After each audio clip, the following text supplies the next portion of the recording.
días. Maritza. Bueno, vamos a arrancar con esta polémica que hay en el país por la decisión del Gobierno Nacional de derogar ese decreto que venía del gobierno de Iván Duque, que permitía un control al porte de las drogas y de los estupefacientes en espacios públicos. Hay una polémica en general en el país porque, por supuesto, hay muchos alcaldes, incluso alcaldes, digamos que son autoridades locales, que están diciendo, un momentico, se le puede abrir la puerta al microtráfico local, en donde detrás de esto también hay unas grandes bandas que son operadas por el narcotráfico. Arranquemos con este tema, Julio César. Pues Maritza, yo aplaudo los avances para que el consumo de drogas se despenalice, se descriminalice. Yo creo que no es un problema criminal que un muchacho se esté fumando un cigarrillo de marihuana. Lo que sí me preocupa en este caso es que no haya herramientas para alejar de los espacios públicos donde no se deben consumir estas sustancias, pero también alcohol, pero también cigarrillo, por ejemplo, al lado de un parque donde están jugando niños. No creo que sea adecuado.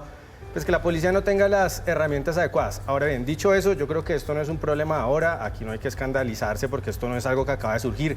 Esto aquí todos hemos visto jóvenes y no jóvenes consumiendo marihuana en los parques donde no deberían estar y la policía nunca ha hecho nada, ni con este decreto, y porque desaparezca el decreto tampoco creo que el problema se va a reverdecer ni incrementarse. Esto es un problema complicadísimo que debería ser tratado igual como ocurre con cuando usted va a un hospital. A nadie se le ocurre sacar un cigarrillo normal de los habituales en el pasillo del hospital. Es lo mismo, deberíamos respetar los espacios de los niños, pero también al mismo tiempo entender que las drogas pueden ser muy malas y pueden ser deleznables desde el punto de vista personal y familiar. Uno tiene derecho a rechazar su consumo en el ámbito personal, pero también respetar a las personas que quieran dañar su cuerpo, respetar que puedan hacerlo en su ámbito privado. Sí. Julio César, en todo caso, hoy en día, digamos, la droga no es igual que un cigarrillo. Es decir, hay personas que puedan creer que es lo mismo, pero no es lo mismo porque legalmente, digamos, la droga es ilegal, aunque la dosis mínima sea legal.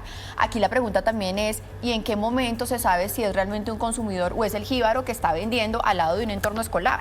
Ahí, primero, yo sí quisiera decir que al parecer los alcaldes y gobernadores no conocen las leyes frente a este tema, porque existe la ley 232 de 2019 del ex senador Rodrigo Lara, que justamente regula esto. O sea, es la ley que regula el porte y consumo en los parques, en los perímetros de los colegios polideportivos, justamente para que los niños, los adolescentes puedan disfrutar de estos espacios de esparcimiento, de goce, de su edad, sin que haya consumo de drogas. Es decir, Juana, según esa ley, a pesar de que el gobierno haya derogado el decreto, un alcalde puede decir, la policía sí puede hacer el control al porte de drogas y estupefacientes en parques y espacios públicos. La gran diferencia con el decreto derogado, que es un decreto absurdo, es que es todo el espacio público. O sea, no solamente espacios en los que estén menores de edad, sino en cualquier espacio donde estén solo adultos, en el carro, por ejemplo, si alguien decide fumarse un bareto, ahí puede intervenir la policía. Entonces la Corte Constitucional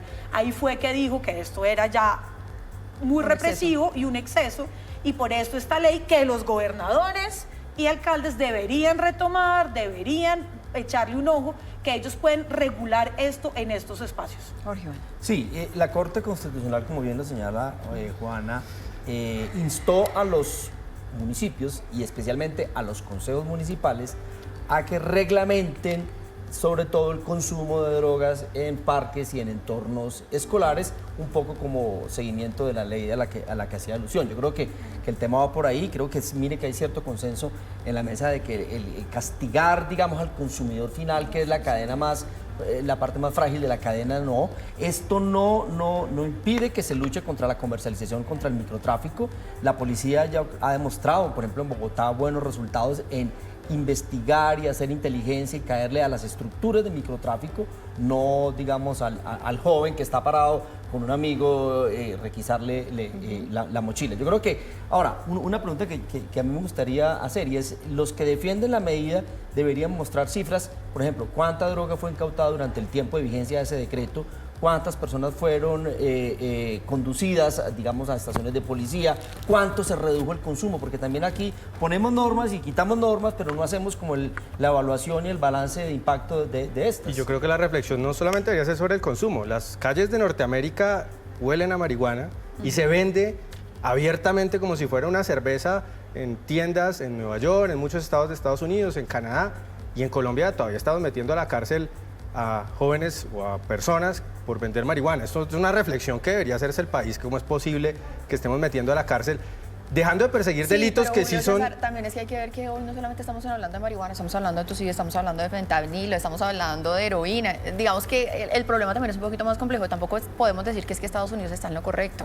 Realmente ir y caminar por las calles de Estados Unidos hoy se ha vuelto casi que un infierno por ese mismo olor. Es decir, hasta qué punto también sí hay que reglamentar el consumo y limitarlo a ciertos espacios, tampoco abrirlo a todos los espacios. Tengo que pasar al siguiente tema y aquí sí que por supuesto quiero arrancar con Juana. Porque sé que también es muy estudiosa de este tema de los feminicidios y es esta noticia que hoy nos duele muchísimo y es el feminicidio de una niña. Para mí sigue siendo una niña de entre 14 y 15 años, Michelle Dayana. Pero digamos que los antecedentes de esto son todavía más preocupantes. Entonces, el señor había pagado ya una condena por un acceso carnal violento a un menor de 14 años, cosa que no entiendo porque yo tenía en mi cabeza que cuando se comete un delito contra un menor esto no tiene ningún tipo de rebaja. Y además de eso, el secretario de Seguridad en Cali acaba de revelar que tiene denuncias, nuevas denuncias, por abuso sexual contra 2 menores de edad. ¿Dónde está el sistema penal colombiano aquí actuando, que en últimas tiene que también prevenir nuevos casos, Juan? Es un caso totalmente devastador, ¿no? Que una jovencita de 15 años salga a comprar unos dulces a la tienda después del colegio y no vuelva, ¿no? Y que la encuentren al siguiente día descuartizada. O sea, es una historia de horror para esta familia, para ella, y las fallas. O sea, las cámaras de seguridad no están funcionando en esa cuadra. Hasta julio del 2023 llevamos 320 feminicidios en Colombia y las tasas de impunidad en los delitos de violencia sexual contra las mujeres es altísimo, y ni hablar contra los menores de edad.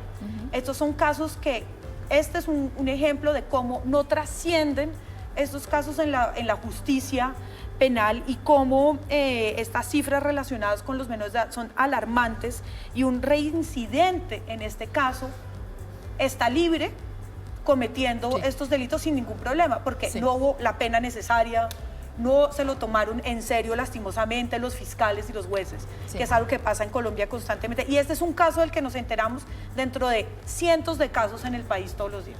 Se me acabó el tiempo, pero muy rápidamente, Julio César y Jorge Iván. Muy doloroso, una derrota muy grande para nuestra sociedad, y yo creo que sí es importante que haya un registro de delincuentes sexuales más efectivo. Los vecinos tenían derecho a saber que estaban conviviendo con un enfermo, con un depravado, con un psicópata, y no lo sabían. ¿Por qué no lo sabían? Yo creo que eso es importante preguntarnos. No, terrible, y demuestra que el espacio público es un espacio inseguro especialmente para niños, niñas y para mujeres. Yo creo que ahora que inician nuevos gobiernos locales, ese debería ser un tema central en la agenda, la seguridad en el espacio público para niños, niñas y mujeres, no solo de esta situación tan dolorosa del depravado, sino que hay una cantidad de riesgos que hacen que el espacio público no sea seguro en muchos casos. Algunos minutos ahora en el sofá vamos a estar hablando del nuevo presidente de Argentina, Javier Milei, que se posesionó ayer, que empezó ya a cumplir varias de sus promesas de campaña, redujo a la mitad los ministerios, pero además un dato que por lo menos a mí me llama muchísimo la atención, y es que nombró a su hermana como secretaria privada. Esto es un poco también de nepotismo. Pero bueno, hablemos también de los retos que enfrenta Milei, porque en este discurso casi que dice: el país está en la inmunda, no esperen mucho, o sea, lo poco que haga, denme las gracias. Julio César. Sí, una inflación que se acerca al 140, 150% y que seguramente va a seguir subiendo, digamos, por efecto inercial. Una situación difícil. Los gobiernos progresistas de Argentina, que han gobernado durante 16 de los últimos 20 años, prácticamente durante todo el siglo XXI, pues dejan una economía básicamente en las cenizas, ¿no? Si aquí estamos alarmados con una inflación cercana al 10%, que es grave, imagínense lo que es tener una inflación del 140%, y sobre todo... Porque están diciendo que podría llegar la inflación al 15.000%. Si siguen el camino, digamos, de imprimir dinero para financiar el gasto público, un gasto público exacerbado con un Estado gigantesco, pues esa será la ruta. Hay que ver si logra hacer, que esa es, digamos, la gran pregunta, que es la gran dificultad política, si se logra hacer el ajuste fiscal necesario para que el Banco Central que aparentemente va a dejar de existir, vamos a ver, no tenga que seguir emitiendo dinero y financiando pues ese gasto público enorme. Y ahí me gustaría hacer un apunte. ¿Cómo es posible que el señor presidente Gustavo Petro se haya reunido cuántas veces con Nicolás Maduro durante su mandato? Muchas veces, con un dictador, pero por razones ideológicas, con un país que es un socio comercial y un socio pues, de la región importantísimo, un país como Argentina importantísimo de la región, pues no haya asistido a la posesión del presidente, de un presidente elegido democráticamente como Javier Milei. Esto es pues, realmente una muestra de cómo se está llevando la política exterior en Colombia, que ha sido un absoluto desastre. Bueno, Estuvo Gabriel Boric, ¿no? tampoco fueron ni el presidente de Ecuador, ni Lula, o sea, estuvieron muy pocos mandatarios, ni López Obrador, muy pocos mandatarios. De izquierda de la El nuestro no se pierde nada. O sea, Elon Musk. Estuvo Leiva, el canciller Abascal, estuvo. toda la ultraderecha.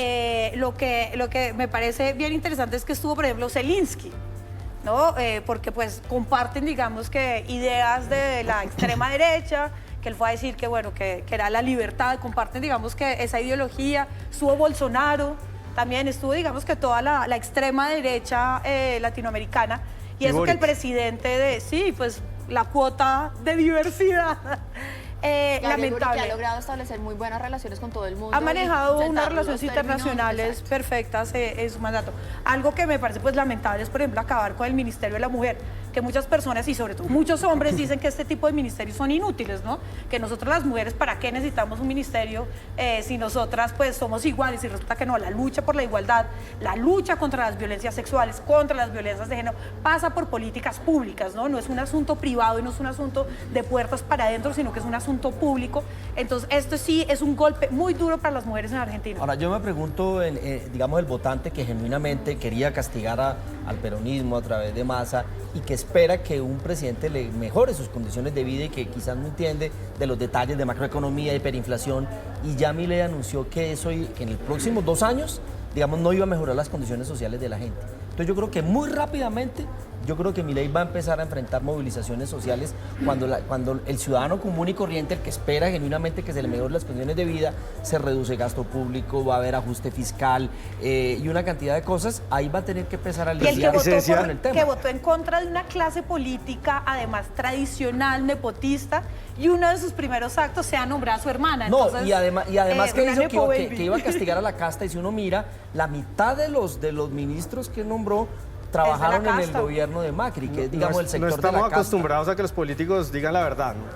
Cuando un político sale y dice es que la situación económica es precaria, porque es precaria, Pero él y en de un legado campaña precario, decía que pues iba a mejorar entonces- el país Y en un abrir y cerrar ok, de ojos. y está bien, pero cuando, digamos, un poco la Y lo narrativa acusaban de era populista, ¿no? Y que la salir a gente poner estos datos que no sobre la esté mesa. que la gente no esté llegando a fin de mes con el ingreso necesario, que no esté pudiendo Ya no están llegando a ir fin de mes, la Jorge. educación. Va a decir, No, oiga, ya no están elegimos llegando. a alguien que no nos está resolviendo el ya no problema. están llegando a fin de mes, Se nos hace acabó el rato. tiempo, pero yo creería que si puedo intervenir un poquito en esta discusión, Milei lo que hizo ayer un poquito fue anticiparse a todas esas protestas de las que habla Jorge Iván. No me salgan a protestar porque por eso yo les estoy diciendo esto está terrible.